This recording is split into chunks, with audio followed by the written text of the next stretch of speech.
continuación se ha de dar lectura al decreto número 1830 del gobierno de la provincia, declarando al señor presidente de la Nación y su comitiva huésped de honor. Luego de la lectura, el señor gobernador de la provincia le hace entrega al señor presidente del decreto número 1830. Juntamente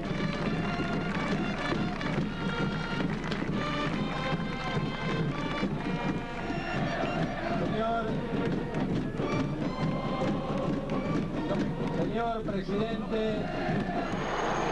de la República Argentina, nuestro querido Calafate, hoy honrado por vuestra presencia, le decimos al son de nuestro cariño y nuestro afecto, por el honor de su visita, muchísimas gracias por haber venido a Calafate. Acá está el pueblo de Santa Cruz acompañando el proceso de transformación y cambio que la República Argentina debe llevar adelante.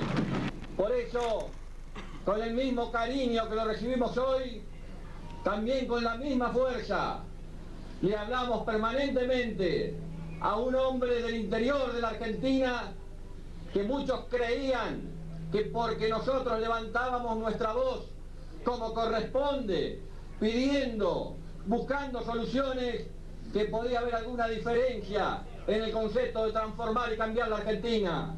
Por el contrario, discutimos, planteamos, y hoy debemos reconocer que pocas veces, o casi diría con toda seguridad, que desde el paso de aquel gran general hubo un presidente que haya escuchado tanto a la Patagonia Sur y a Santa Cruz en particular.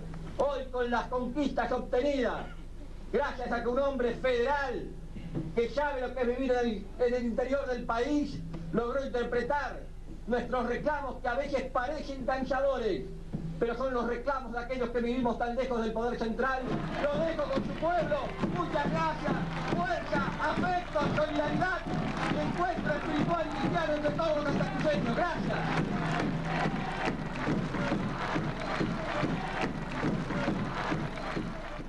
Hará entrega al señor presidente de la Nación de una foto mural enmarcada del lago del desierto. Lo hace en nombre del pueblo y gobierno santacruceño. Querido señor presidente, el pueblo de Santa Cruz, de una punta a la otra, le dice presente y le agradece la presencia en este confín de la Argentina de todo corazón. Estoy profundamente agradecido porque discutiendo federalmente, con comprensión de lo que es el país, con la experiencia de haber sido gobernador de una provincia chica, sabedor de lo que hay que luchar, siempre tuvimos las respuestas que nos solucionaron los problemas para que Santa Cruz vaya saliendo de la situación que le tocó vivir.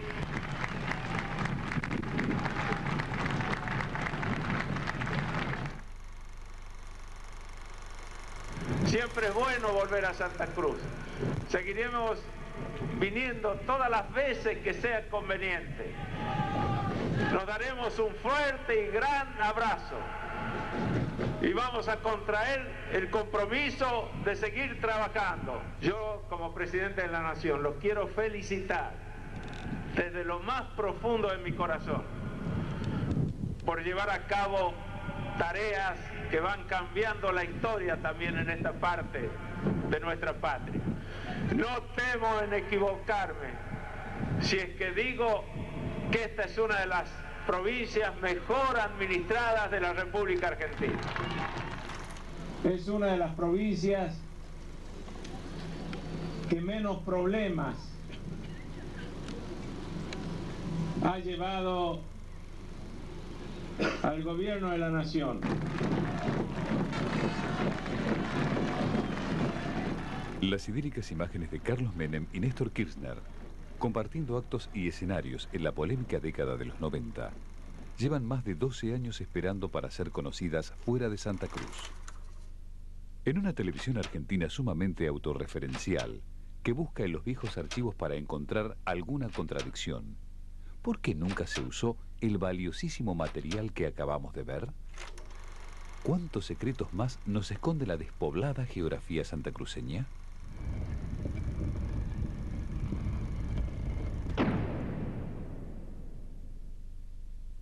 En sus 3 periodos como gobernador de Santa Cruz, Néstor Kirchner y sus funcionarios fueron demandados decenas de veces en los tribunales locales, acusados de distintos tipos de delitos y actos de corrupción administrativa. Pagos irregulares, sobrevaluación en la obra pública, abuso de poder. Sin embargo, el gobierno del Frente para la Victoria logró un extraño récord. ¿Recuerda alguna vez que tanto el exgobernador Kirchner como sus ministros, secretarios o la tercera o cuarta línea hayan sido, por ejemplo, condenados o siquiera procesados? Porque hubo muchas causas contra ellos. No recuerdo que ninguno haya sido procesado, y hubo muchísimas causas. ¿Alguna vez Kirchner fue citado a declarar, aunque sea porque algunas causas siempre lo rozaron o directamente lo involucraron? Kirchner personalmente no, que yo sepa no ha declarado nunca. Prácticamente en Santa Cruz no ha habido nunca un funcionario procesado. Prácticamente nosotros tenemos los estándares de calidad institucional de Suiza sin ser Suiza. La ciudad de Río Gallegos, con poco más de 80.000 habitantes, tiene 2 juzgados de instrucción. El primero de ellos está a cargo del doctor Santiago Losada, quien ostenta el récord de haber desincriminado al exgobernador y hoy presidente Kirchner en absolutamente todas las causas en las que se le acusaba. El segundo juzgado penal está vacante desde hace más de 3 años y es subrogado por el propio juez Losada. En ese periodo hubo varios intentos para nombrar a un nuevo titular. Todos los esfuerzos fueron infructuosos. La legislatura santacruceña jamás aprobó los pliegos de los aspirantes y lo obliga, en la práctica, a correr de una sede a la otra para atender ambas delegaciones. Un hallazgo santacruceño es la Cámara de Apelaciones Unipersonal. El doctor Lobos es el único integrante de este tribunal de alzada que suele estar casi siempre de acuerdo con los fallos de Losada. No sé cómo decirlo, los jueces nunca han tenido una instancia crítica de apelación. Es decir, todos confirman lo de instrucción, se confirma por un juez de recurso, que en vez de haber Cámara de Apelaciones hay un solo juez. Entonces como que no les preocupa lo que yo pueda dictaminar, porque siempre tiene destino de cajón o de archivo. Cualquier ciudadano de Santa Cruz puede recurrir, después de pasar por la instancia inicial y por la Cámara de Apelaciones Unipersonal, a la Corte de Justicia Provincial. Sin embargo, una de las primeras decisiones de Kirchner al asumir como gobernador fue ampliar la Corte a 5 miembros, ubicando a 3 propios que le dieron siempre la mayoría automática. Y de esa manera vemos que es una justicia sin independencia y donde sin duda es la impunidad la regla y no la excepción, lo cual evidentemente habla de una situación de una muy baja calidad institucional, por no decir a nivel republicano prácticamente nula. El paso decisivo para domesticar la justicia de Santa Cruz fue la separación de su cargo del procurador general. El doctor Sosa se habría animado a cuestionar los abogados que administraban los controvertidos fondos de Santa Cruz y había pedido procesamientos por administración fraudulenta de honorarios. El gobernador Kirchner implementó entonces la llamada reforma a la ley judicial, que dejaba sin funciones y sin cargo al procurador. El diputado Icazuriaga dijo en aquel momento: nadie tiene garantizada la estabilidad absoluta. Entonces yo fui a la Corte Suprema de Justicia. La Corte Suprema de Justicia desde el año 98 viene indicando que lo que corresponde hacer es reponerme en el cargo de procurador ante el Tribunal Superior de Justicia. Lo volvió a decir en el año 2000, lo volvió a decir y en el año 2001 directamente la propia Corte dictó una sentencia condenando a la provincia a que me reincorpore. El gobernador Kirchner jamás acató estas órdenes del máximo tribunal. ¿Usted recuerda que alguna vez alguna provincia haya incumplido 3 veces un pronunciamiento de la Corte Suprema de Justicia de la Nación? No recuerdo. Realmente no recuerdo. De por sí hay muy pocos antecedentes de incumplimiento de fallos de la Corte. Pero en 3 oportunidades yo creo que esto es inédito. Para acallar sus reclamos, el Estado santacruceño le ofreció al ex procurador una indemnización millonaria. ¿Cuánta plata le han ofrecido y inclusive le han depositado? Es un total de 1.200.000 pesos. Yo me negué a esa digamos, ofrecimiento y consideré que, digamos, se debe cumplir con el fallo de la Corte. La causa por los fondos de Santa Cruz es uno de los mayores enigmas de la gestión de Kirchner.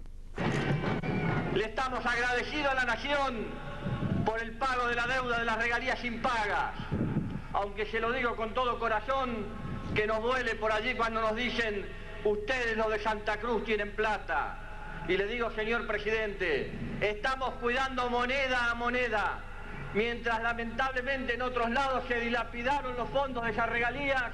Nosotros lo estamos cuidando para darle un mejor futuro y una mejor calidad de vida a nuestro pueblo. Y usted no se tiene que sentir molesto, gobernador, si le dicen que tiene plata. Ojalá que a todos los gobernadores le puedan decir que tienen plata. Ojalá que al presidente le puedan decir como presidente de la nación que tiene plata. Si es que tiene plata es que lo supo hacer, la supo conseguir, la supo capitalizar para bien de la provincia. La información sobre los fondos está absolutamente fragmentada. Hay años que son agujeros negros de los que no hay ningún tipo de dato. En general lo que nosotros encontramos es datos del principio, algunos nos lo dieron en el ámbito nacional, que es de cómo la plata llega a Santa Cruz, y después el gobierno de Santa Cruz fue dando algunos datos más sobre algunos ingresos parciales, con algunos años inexistentes, y el anuncio sobre el supuesto regreso de la plata. Nosotros lo que contamos en el libro es que nos da la sensación de que es una película de la que se puede ver el principio y el final, pero en el medio hay un montón de temas que nos cierran. En 1993, el gobierno nacional puso a disposición de Santa Cruz los fondos que le adeudaba por regalías hidrocarburíferas mal liquidadas. Se trataba mayormente de acciones de YPF tomadas a 17 pesos. A mediados de los 90, el Frente para la Victoria, con Cristina Kirchner a la cabeza como legisladora provincial, pidió a sus diputados y senadores nacionales que aprobaran la venta de la firma. Avanzaba la propuesta española y se producía un fuerte debate en el seno de la Cámara Legislativa de Río Gallegos. Había preocupación por pasar de un monopolio estatal a uno privado por la venta de YPF. Finalmente, Kirchner decidió vender. Repsol tuvo que pagar 44 pesos cada acción, haciendo millonaria a Santa Cruz, que logró recolectar 650 millones de dólares cash para sus arcas. Fue enorme mi sorpresa al ver que cuando el gobierno de Menem decide en el 99 venderle YPF a los españoles, ceder la acción dorada y extranjerizar YPF, que Kirchner, que en ese momento la provincia, como gobernador de la provincia de Santa Cruz, tenían el 4% de las acciones de YPF y se podrían haber opuesto y tenían un miembro en el directorio, vendieron su parte y no hizo Kirchner ningún pronunciamiento diciendo que esto era negativo para el petróleo argentino, que para los intereses del país. Él ha contribuido enormemente a lo que pasó del 99 en adelante, que fue la depredación de los yacimientos, la sobreexplotación, que ahora nos hemos convertido en un país exportador de gas y de petróleo, nos estamos convirtiendo en importadores. Tras la venta de las acciones, un informe del oficialismo firmado por la jefa de la bancada kirchnerista, la museóloga Judith Forsman, señala que, producida la venta de las acciones de YPF, el grueso se volcó a la compra de títulos y acciones líderes a nivel internacional. Pero quedan muchos interrogantes. ¿Cuánto es el grueso de 650 millones? ¿Cuáles fueron las acciones y títulos que se compraron? ¿A qué cotización se compraron? ¿Ganaron, perdieron dinero con esas inversiones? Kirchner arriesgó el dinero de todos los santacruceños, según confiesa la propia diputada oficialista, en uno de los peores momentos de Wall Street. Tras el atentado de las Torres Gemelas, se produjo un efecto dominó. En el 2001, Enron pidió protección de bancarrota y terminó configurando una de las mayores estafas de la bolsa neoyorquina en toda su historia. Meses más tarde, el gigante WorldCom fue a la quiebra y suspendió sus pagos. Su titular, Bernard Evers, fue condenado a 25 años de prisión. Fue la mayor quiebra empresarial de la historia de Estados Unidos. Santa Cruz, ¿habrá invertido sus regalías en alguna de estas empresas? Se plantea que se han comprado acciones de empresas de primera línea. ¿Qué tipo de operaciones y qué resultados tuvieron o qué rendimiento tuvieron esas operaciones? Porque obviamente quien especula en el mercado implica riesgos, y estos riesgos en los mercados en estos últimos años se han visto desde el tequila, las Torres Gemelas, el de Ford argentino, etcétera, pueden provocar ganancias o pérdidas.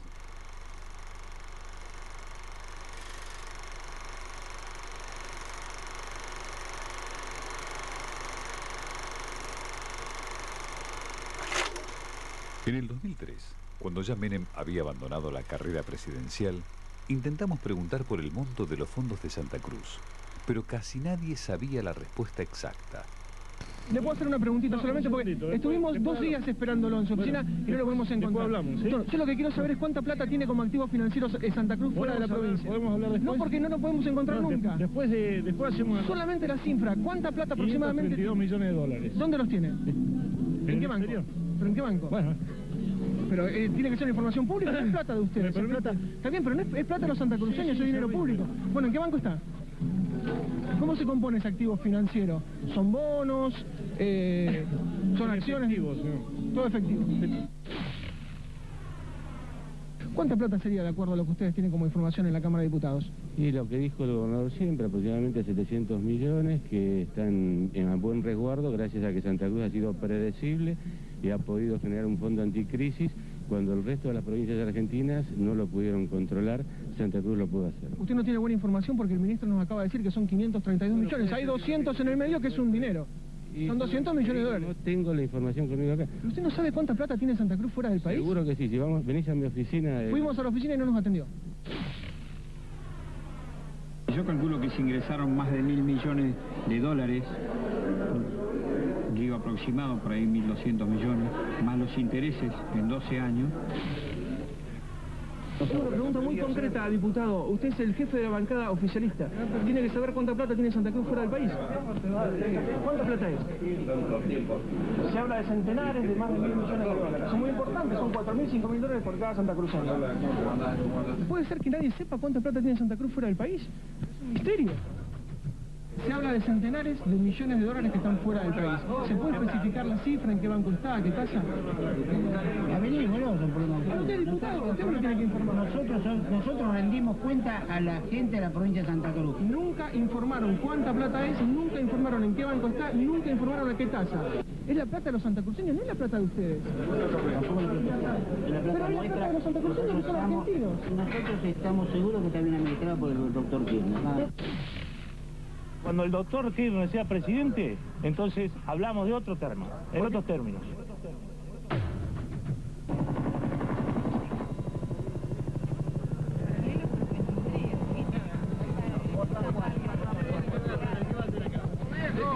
¿Le puedo hacer una pregunta? Estamos haciendo un informe con respecto al dinero de Santa Cruz. ¿Dónde está el dinero de Santa Cruz, gobernador? ¿En qué banco? ¿Cuánta plata es? ¿Le puedo preguntar? ¿Le puedo preguntar? ¿Le puedo preguntar cuánta plata tiene Santa Cruz fuera del país? Gobernador, ¿cuánta plata tiene Santa Cruz fuera del país? Aproximadamente. ¿Y en qué banco? ¿Y a qué tasa? Deje tranquilo. Gobernador, ¿cuánta plata tiene Santa Cruz fuera del país, gobernador? Gobernador, mire un poco su gente, pero mire su gente un poco. ¿Podemos hablar un segundo? ¿Podemos hablar un segundo, gobernador? ¿Podemos hablar? Le queremos preguntar por la plata de Santa Cruz, que está fuera del país. ¿Cuánta es? Gobernador, ¿cuánta plata es? ¿En qué banco está? ¿Qué tasa? Para que sepan los santacruceños y la gente. Nosotros sabemos que hay una plata. Hay una plata.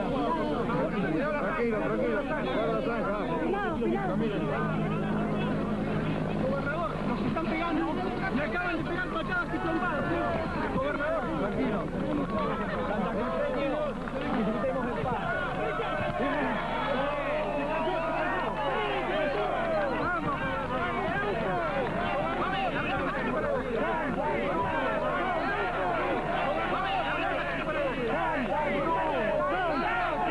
Meses más tarde, fuimos a buscar a los mismos 3 legisladores que se habían molestado cuando se les había preguntado por los fondos. Una precisión. No dicen, diputado, no dicen qué acciones compraron, no dicen qué títulos tienen, no dicen a qué paridad. Puede ser que le pregunte al diputado si usted sabe algo de esto. Usted votó, yo tengo el resumen, usted votó y usted aprobó esto. Diputado, puede ser, es una palabrita nada más, que me diga su opinión. Diputado. Puede ser un segundo nada más. Diputado, puede ser un segundo nada más. Bueno, diputado Batarev, otro diputado del oficialismo, se pone en fuga, es uno de los que aprobó la resolución con respecto a los fondos, los activos financieros de Santa Cruz en el exterior. ¿Puede ser que hablemos un minuto? ¿Podemos hablar un minuto? Diputado Marinkovic, diputado provincial del justicialismo, llega a la Cámara de Diputados, pero ante la presencia de las cámaras de televisión, decide retirarse del lugar. Pero ¿por qué nunca, por ejemplo, las comisiones que se tuvieron que juntar, reunir para seguir los activos financieros, por qué nunca se integró esa comisión? Porque está explicado en el informe. ¿Pero ¿por qué? Usted fue diputado. Pero tiene 10 años eso. Ha sido explicado en el respectivo informe, ha sido explicado. Yo me acuerdo, la senadora Cristina Kirchner dijo, estos son fondos extraordinarios, es mucho dinero, es muy importante, nosotros vamos a crear una comisión y todos los meses vamos a informar. La comisión nunca se creó. Y se ha informado, y ahora se ha hecho un informe acabado sobre estos activos 10 años financieros. después. Bueno, 10 años después, pero se hizo. Bueno, podemos decir entonces que Santa Cruz tiene más de 100 millones de dólares menos de lo que tenía. Eso lo dice usted, no lo digo yo. ¿Y pero cuánto tiene entonces? Lo que figura en el informe. Bueno, ¿usted tiene el número de cuenta como para que nosotros chequemos en el Credit Suisse? Porque a nosotros nos dicen que es de Liechtenstein, no el de Suiza. ¿Tiene algún número de cuenta que nosotros podemos chequear, diputado? El escándalo de la rendición de cuentas de los activos llegó hasta el propio Tribunal de Cuentas. Allí, a pesar de tratarse de un órgano con amplia mayoría oficialista, se le hacen severas observaciones a la rendición de los fondos. Por ejemplo, se le reclama al Ministerio de Hacienda por la falta de contratos celebrados con las entidades participantes, falta de mandatos y órdenes de inversión, falta de comprobantes de los movimientos operados, falta de certificación del saldo al 31 de marzo de 2003, falta de acreditación de los titulares de las cuentas, falta en los registros contables de la operatoria de los fondos y valores colocados. La situación empeoró aún más. Se conoció que los dineros de Santa Cruz fueron manejados por Aldo Duckler, un banquero investigado en los Estados Unidos, y por la Comisión de Lavado de Dinero que integraban Elisa Carrió, Graciela Ocaña y Cristina Kirchner, quien pidió estudiar personalmente este tema. Los resúmenes de los bancos europeos llegaban a nombre del propio Kirchner, pero con la dirección de Mercado Abierto, que tenía oficinas en Corrientes 415. Pero la mayor sorpresa fue el descubrimiento que Santa Cruz tomaba créditos al 7% anual de entidades como el Banco Mundial. Mientras tanto, sus millones estaban depositados a una tasa inferior al 1% en ese mismo periodo. Los fondos de mi país llevándolo a Reserva Federal de Estados Unidos a una tasa del 1% anual. Bueno, la tasa en el primer año del blanqueo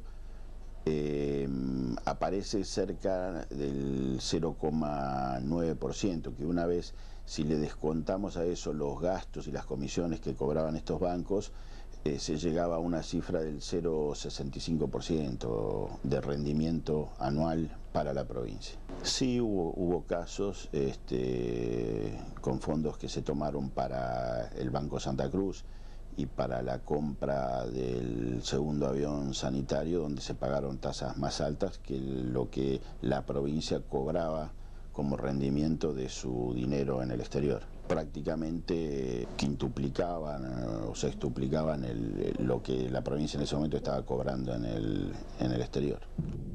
El consultor internacional Adrián Salvucci le inició una querella penal al presidente de la Nación acusándolo de malversación de fondos.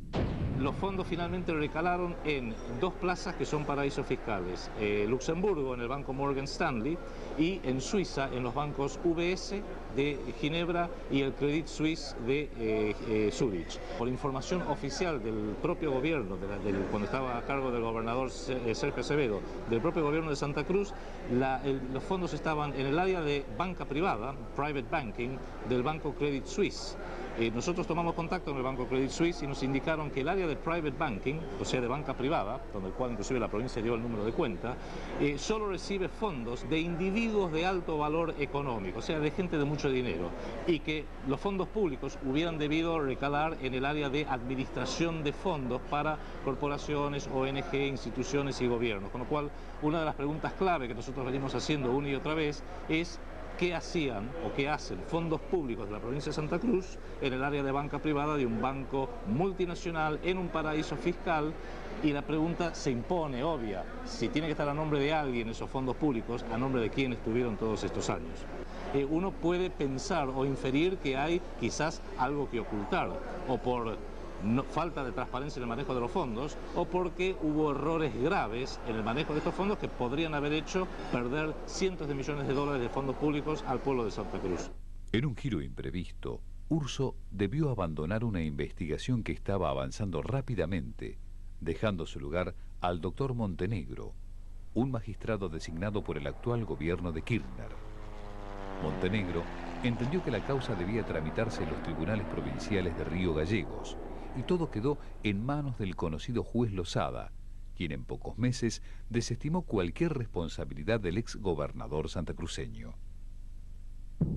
Entusiasmado por una nueva victoria judicial, el presidente argentino pasó al ataque y anunció en conferencia de prensa el retorno de los fondos, algo que un año más tarde aún no se ha concretado. Administramos con claridad, podemos mostrar las manos allí, podemos mostrar la plata. Nosotros tenemos un ladrón que robó 1.000 pesos o 1.000 millones. Ay, pero festejamos porque el ladrón devolvió 500. Es gracioso. En vez de meterlo preso al ladrón, festejamos los 500 que devolvió.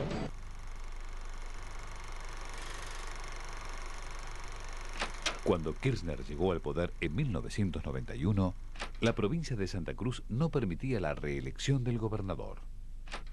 Sin embargo, aprovechando la reforma constitucional, él lanzó una propia modificación de la Carta Magna de Santa Cruz para lograr un nuevo mandato, al igual que el presidente Menem. En 1995 hicieron campañas juntos y compartieron la boleta sábana. Kirchner decidió adelantar los comicios al mes de mayo para beneficiarse con el caudal de sufragios que por entonces tenía el caudillo riojano. Tras la victoria, Kirchner buscó un tercer mandato, pero se encontró con que no tenía votos suficientes dentro de la Cámara para forzar una reelección. Entonces llamó a una consulta popular que lo habilitara, lo que motivó la queja de los principales constitucionalistas del país. Toda prolongación exagerada en el poder se presta al abuso.